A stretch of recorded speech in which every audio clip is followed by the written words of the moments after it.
All right. We're live, guys. I wanted to bring to you some excitement to your world. I wanted to bring to you into your living room racing with a professional race car driver. And his name is Guy Cosmo. He travels the world winning championships everywhere.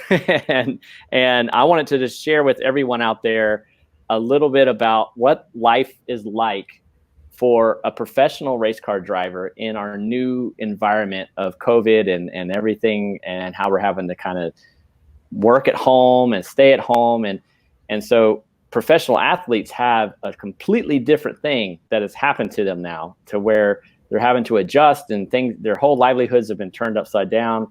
And I wanted to introduce to everybody Guy Cosmo. You've been racing for forever, and you have had everything changed for you on this. And I just wanted to introduce everybody to you. Currently, you're racing for Bentley right now, correct? Yeah. And yeah, racing for Bentley in the GT World Challenge America series. And that's a series that runs throughout North America, racing primarily GT3 based cars. And these are, like the wild beast race car versions of everything you see on the roads: Porsches, Ferraris, BMWs, Audis, Bentleys, Aston Martins. It's intense, and they're really cool cars, and it's a great circuit. But now we're sitting at home. Now you're sitting at home, and you're on doing a lot of iRacing stuff. I mean, because you've raced everything. I mean, I've even seen you. I mean, you even drove a Formula One car. I got a video of you driving a Formula One car out there. I mean, so you've been behind the wheel of everything out there, and so now being home and doing all this. I mean, how is it? How's life going right now for you? It's been it's different. Everything has just come to a screeching halt. So, we're not racing right now. Everybody's on lockdown.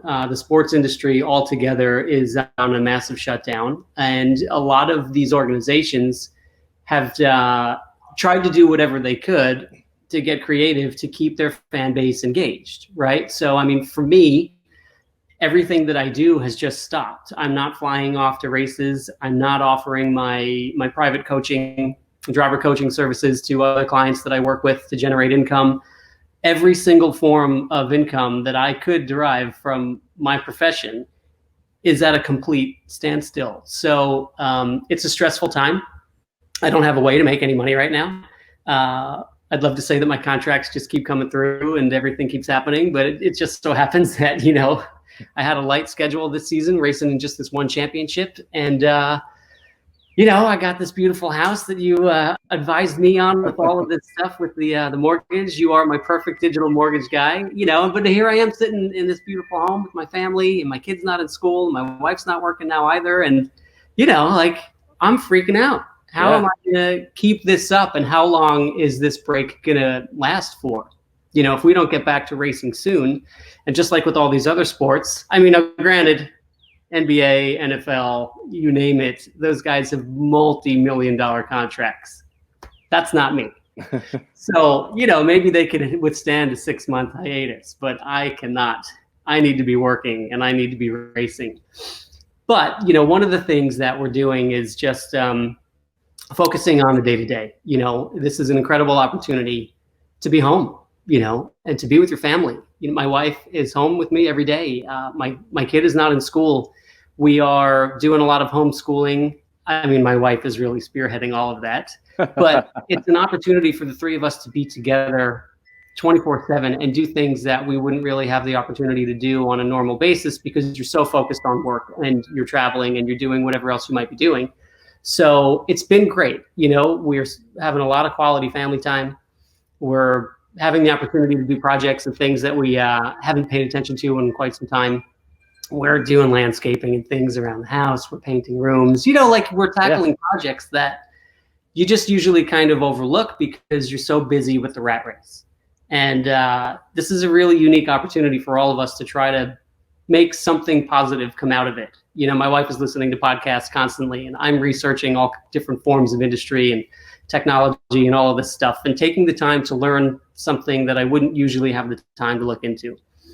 But it's also still very stressful, and managing the day to day is tough because you know, all three of us are home all day long, and everybody needs some attention, everybody needs some alone time, some quiet time, whatever it might be. So we're trying to strike that balance. Yeah, it's tough. I mean, that and knowing that and trying to figure out when's racing coming back, you know, because right now everything's digital. Right now, you guys are spending an absorbent amount of time setting those cars up online. A lot of people don't realize how much setup goes into the digital racing and stuff that goes on into that stuff.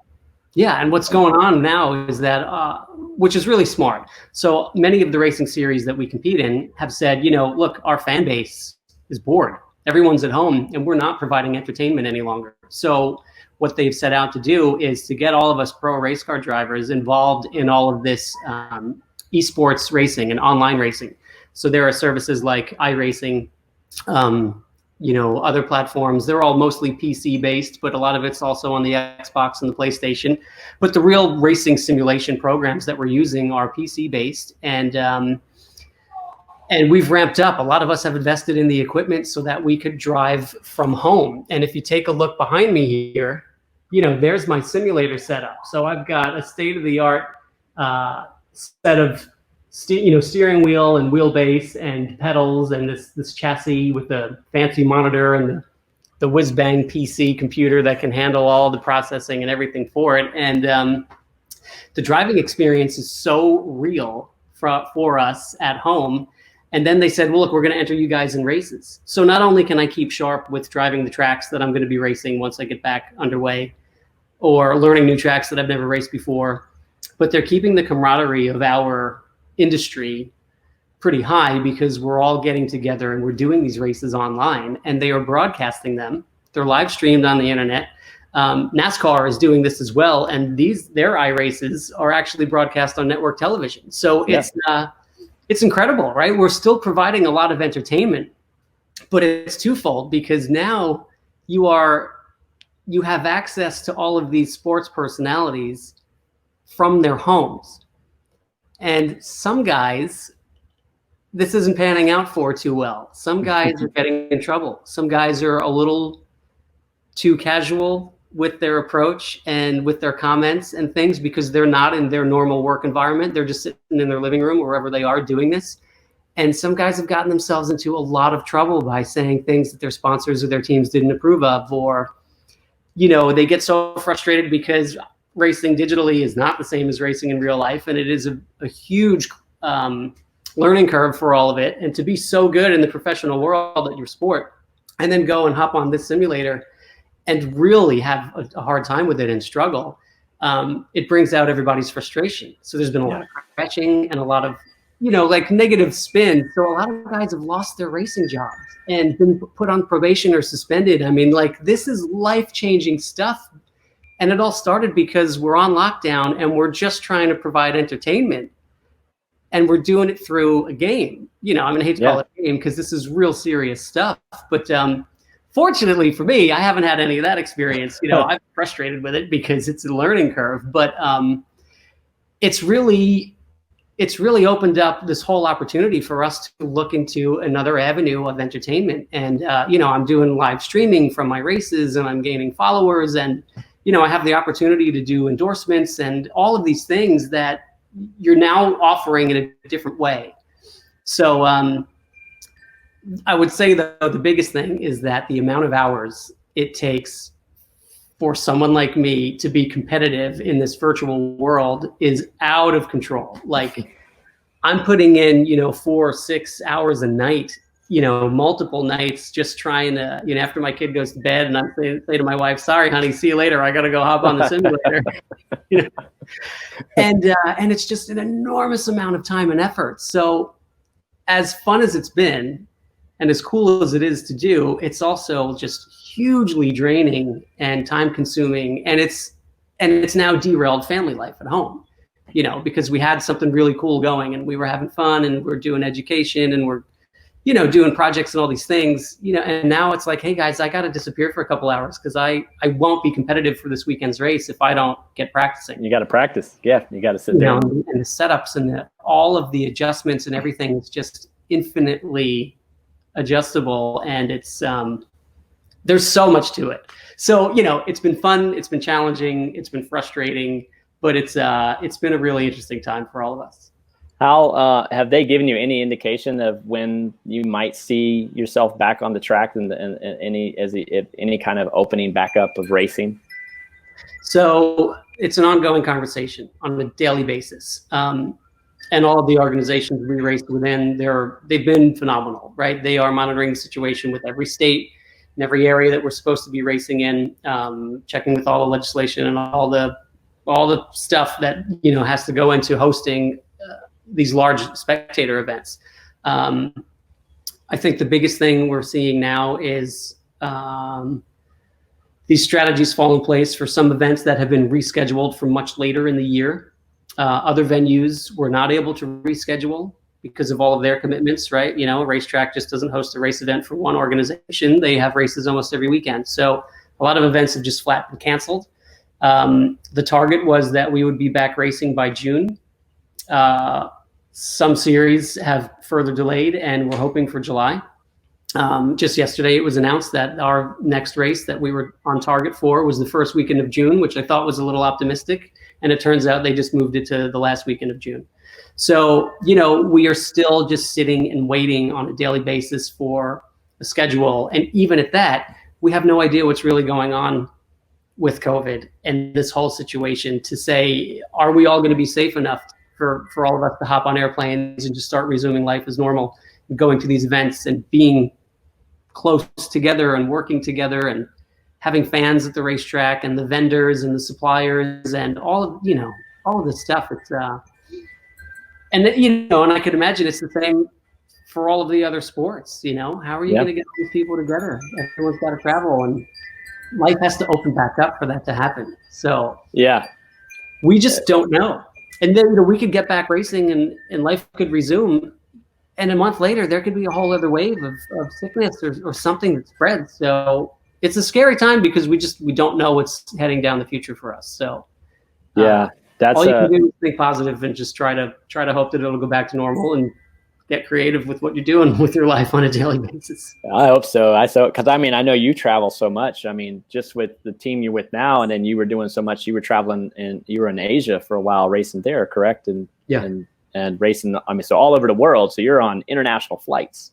Yeah. And so you have a lot of concern. That's stressful, man. Fortunately for me, all the international stuff ended right before this COVID stuff. So, or just as it had started, and that was one of the things when I finished up my travel schedule in Asia, we were wearing face masks and the flights were empty, and I had to travel to Malaysia and Thailand for those last two rounds. And, thankfully I was healthy, and I'm hoping I didn't bring anything back. I certainly don't think I did, but it was scary to be able to do that. And then it was just a couple of weeks later that, everything just went on lockdown. So we'll see. Man. Yeah. I just thought it'd be interesting for people to hear a perspective of someone in the professional arena of racing and sports, and just to be able to see kind of how you guys have had to adjust. It looks like my connection's messing up just a little bit. Yeah, I started with a little gap. Let's see. Yeah. So, because you've been, I want a question that I think some people might want to know that I know. Actually, I know some people have asked me these questions. Is like how, and then shifting gears a little bit. So, how did you end up in racing? How did you? Other than I know you probably came up racing go-karts and moving into that. And how did you move into the professional ranks? How did that happen for you? Well, after a number of years of just racing as a hobby with my dad in go-karts, he's the one that kind of got me started. He raced on an amateur level for a couple of years, but he was always a gearhead, right? He was buying and selling cars, and I just kind of grew up around all of it, watching races on TV every weekend. That's how it all started. And then it was after a number of years of us just racing to have fun, we realized once I got into my 20s that if we made some more strategic decisions on what kind of racing I did, where I did it, what teams I was with, we could maybe formulate a bit of a plan for me to have a career in this, because that was not the intent originally. And I started racing when I was 13. And like I said, it wasn't until I was 20 or 21 before we decided maybe we should pursue this. So it really was just a hobby, and it really built an incredible relationship between my father and I, which was great. And we still share that relationship. It was really my mom's fault because she said to my dad, you need to find a hobby to spend more time with your son, because my dad had started a new business and he picked racing. So she might have regretted it every day since, but it's turned into something amazing for me. But, they afforded me the opportunity to pursue it. My parents owned their own company. I worked there at school. It was a manufacturing business, and they built packaging machinery and all kinds of high-tech machinery. But my dad taught me everything I needed to learn about the mechanical side, but to put in the hard work. I couldn't go racing unless I was doing well in school, and if I did all the work on the car myself, and I got all the equipment ready, and we drove it to the track ourselves, and it was really a hands-on experience for me. So when I found some opportunities to start racing for higher profile teams, of course, my requirements were very different than they are now. I didn't need to get paid. I just needed an opportunity, right? Yeah. All I needed was to showcase myself. So I needed a chance to get in a car, and I just went to racetracks to try to meet people and meet team owners and tell everybody, who I was and what I was racing and how I did. And, I'm looking to do this. And I found an opportunity. Somebody had been aware of me and my accomplishments from open wheel racing and formula cars and whatnot when I was in my early 20s. And, they gave me a chance to race at the 24-hour of Daytona in the sports car series. So, which was incredible, right? And I was in the top category of that race, my very first time. So it was that break that really got me in. And from there, I just needed to race more. Again, I needed to become a permanent name and a permanent fixture in the industry. So, I would do whatever I could do to go to races and meet people and network and develop a reputation for myself. So the more free opportunities I found to race, the more people saw what I could do. And then they would invite me back for a couple of events if they could afford to, right? Because I wasn't showing up with sponsorship or any funding behind me. I just needed to get in a car. Yep. If someone wanted the car to go fast. And fortunately for me, it worked. And, then I slowly got paid some prize money, and then they started covering my travel expenses. And then I was able to start charging, a fee for my services. And, it just year after year, it kind of snowballed. And all the while, I then found some jobs to teach at some driving schools, some racing schools. I started doing some private coaching for guys that were club racing or just doing track days on weekends where they could take their own car out to drive on the racetrack. So by sharing what I had learned, sharing my expertise and my knowledge, and just perseverance of, continually showing up at racetracks and trying to find these opportunities with teams, it worked out. And, I'm a lucky guy. I turned it into a career, and I've made a living out of my passion. And I know there aren't a lot of people that can say that. And I wish that everyone in the world could have that opportunity to do what they love and get paid to do it. And all I can say is you just have to try, and you can't give up. If you want it bad enough, you've just got to keep working at it, and you cannot give up because you will find a way. Yeah. That's a really neat story, because I know a lot of karters and a lot of guys working their way up, and they always ask, like, how can I get to that next step? And I just say, just go up to one of the pro guys and ask them, how'd you get there? What's your roadmap that you went? There's all different kinds of ways. And but it's an interesting story on how, persistence and networking. It's just like in business, you got to know people, and you got to perform. You got to have, some skill sets and be able to make it happen. It's an interesting story, though. I've asked a number of pro drivers how they get to there, and it's just been an interesting story. There's a lot of similarity on the persistence component, and just making sure you meet those right initial contacts that kind of give you that first step forward, and then you just continually stay consistent. That's the big thing I hear there is you're really consistent on being at the track, networking, and making those contacts. Because I think it's pretty much season to season, pretty much in racing, right? I mean, imagine you get on, and then so season ends, then you're kind of, am I staying here or am I moving to the next? So you kind of constantly have your fingers out there and let people know you're available.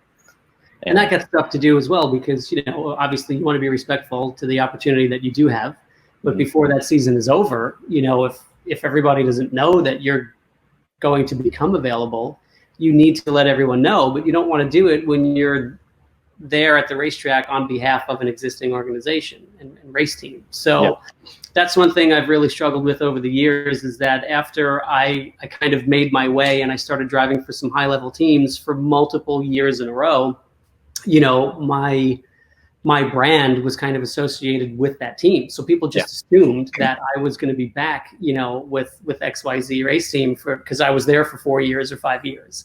And then you finally have that break, you know, where you're shifting directions or changing series or whatever it might be. And now you're back on the market. And all of a sudden that networking, you know, you've got to hustle to let everyone know that you're out there, you're available, you're looking for opportunities, and it gets real challenging, you know. So there are waves. I've had these seasons where I know heading into the end of the season that I'm secure for the following year or 2 years, you know, or 3 years. And then there's seasons where I have no idea what I'm going to be doing. Or how I'm going to generate any income, because I'm the silly guy that chose to make my sole source of income come from this racing industry. So, and I think that's what some people don't realize. Some people go, oh, you know, you're in a professional level of sports, this life is easy, but they don't realize that you're at the professional level, the peak level. So your competition is the best of the best. And so you're competing with all the best of the best to get the best of the best jobs and get the right rides. And so every season, you just don't know. And so that's stressful, you know. I mean, when you think your job is stressful, you know, if someone's sitting there thinking their job's stressful, you have a job, right? You know, where your situation is, you know, you're having to get with team to team. And you never know it after each season where you're going sometimes. And that can be a lot of stress, you know. It really is. And now with COVID, there's even an added level of that now. Because we're all on standby, you know. So when we get back to racing, hopefully everything just continues as was originally planned for the start of the season. But again, without knowing what the future is going to look like for all of us with these, you know, entertainment, sporting event kind of careers, you know, this could be changed forever. What if this turns into a situation where we don't race with spectators any longer? You know, what if they shut racing down, or any of these major sports down? I mean, I don't foresee that happening. I don't even want to get into the statistics of COVID versus other diseases or viruses or anything else that's out there in the world, because that's a whole argument of its own. I understand this is spreading quite rapidly, but when you look at the death rates, you know, and all the numbers involved in COVID versus just the common flu, you know, this is a bit of an extreme time. I know we need to take the precautions necessary to make sure that we don't help this spread and that we keep people safe. But I mean, the statistics are pretty low compared to a lot of other things in life that we maybe should be more focused on. But that's a whole other. What has changed, right? Significantly. This is the first time that life has actually come to a screeching halt, and things are becoming very different. So we don't know what we have lying ahead, and all we could hope is that a lot of us can go back to what we used to be doing, or what we know we could do. Otherwise, it's going to be the entire population trying to reinvent themselves. So I don't know what's going to happen, and I'm just hoping that it'll kind of resume back to normal pretty soon for everybody.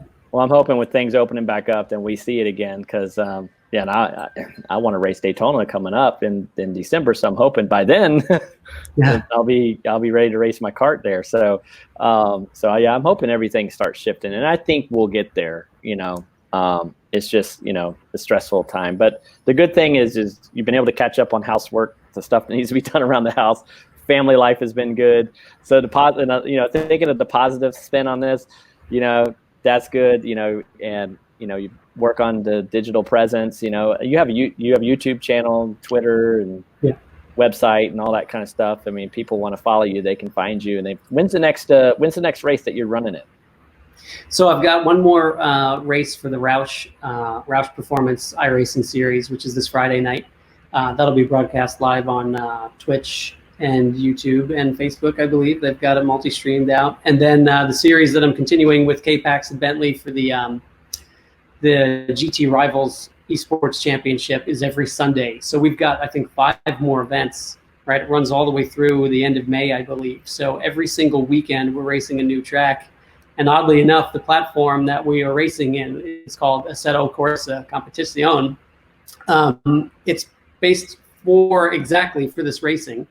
The game was designed for the series and for these cars and these drivers. And, you go into the game and my name's on the car and my teammate's name is on the car.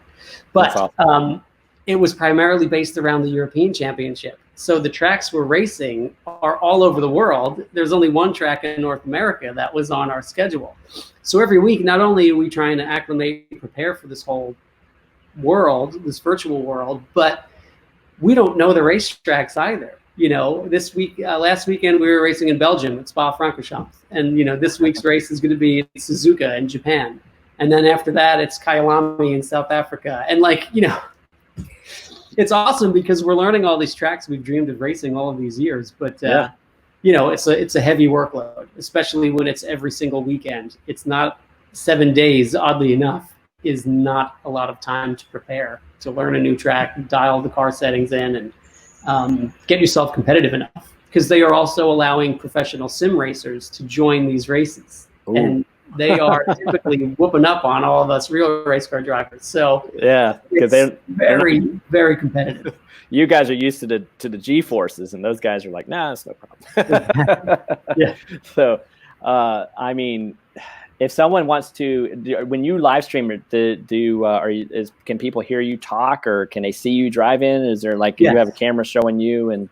Yeah, so I live stream what's happening on my full screen. You get to see the race from my perspective inside the cockpit of the car. So you see the steering wheel and you see everything I see out the windshield. And then I've got another picture-in-picture of a webcam, that's facing me. And I've got a boom mic with my headset, and I'm just narrating, So I'm playing race car driver and commentator and trying to just make it entertaining for people that want to watch in and see the race from my perspective. Because a lot of guys will want to watch the race, but they want to hear what I have to say about it. So it's actually turned out to be pretty fun. I'm trying to offer people a really unique kind of perspective. If they want to ride on board with me, they can come for a ride and get in the race car and race with me.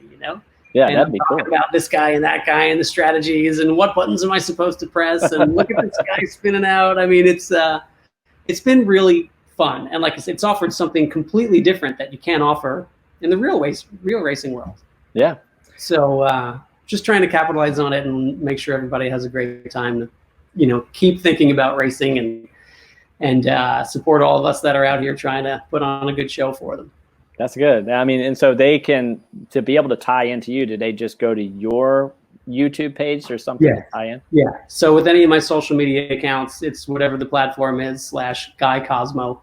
And whether it's YouTube, Twitch, Facebook, Instagram, you'll find me with Twitter, you'll find me with all of that, just Guy Cosmo, and you'll find my stuff. Awesome. I'm probably going to jump on this Friday, and it's Sunday. I'll try to, because what time is it on Friday? Friday, the broadcast starts at 7 p.m. I might be able to. It depends on the kids. What they make me do. My wife's got to put the boy to sleep. And, exactly. All that stuff. And then they tune in afterwards. I'll have to see if I can talk my wife into it. I'm going to go watch it for a little bit.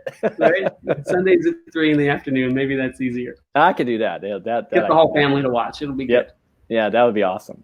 Well, I know you're a busy guy and you've got a living to make. So I don't want to hold you up too long, but I wanted to let everybody kind of just see what it's like to be a professional athlete in this world right now we're in, and also be able to see how they can actually tie in and watch you and follow you, because you're an awesome guy and you're fun to watch and fun to listen to online. I think a lot of people get a lot of entertainment out of it because you're really good at explaining things to even people that may not be as into racing and want to learn a little bit more about it. You do a good job of articulating it out there and letting people kind of understand really what's going on, because it goes over a lot of people's head. And when you really tie in and dive into what it's all about, it's really exciting. There's so many different levels to it and ways you can get involved. So that's what's really cool. But I appreciate you coming on, spending 30 minutes with me and being able to let everybody just kind of see what it's all about. So, I appreciate you having me. Thank you. Yeah. I appreciate you coming on, man. And anything else you want to let everybody know about? No, just stay safe and keep positive. It's all we can do. Try not to go stir crazy at home, you know. Life will all get back to normal and everything will be better soon enough. So just hang in there. Yeah, you've shown him, but the stay positive mindset because what you're facing, you know, the uncertainty of it, and then looking at the positive side of it, it's a great example. Yeah, definitely a great example. Well, I'm gonna shut us down here, and I appreciate you coming on. And if anybody wants to follow, just Guy Cosmo, you'll find him. Just look online and you'll track him down. Go see him this Friday and Sunday. You'll like what you see. See you guys. Go. Take care of yourself.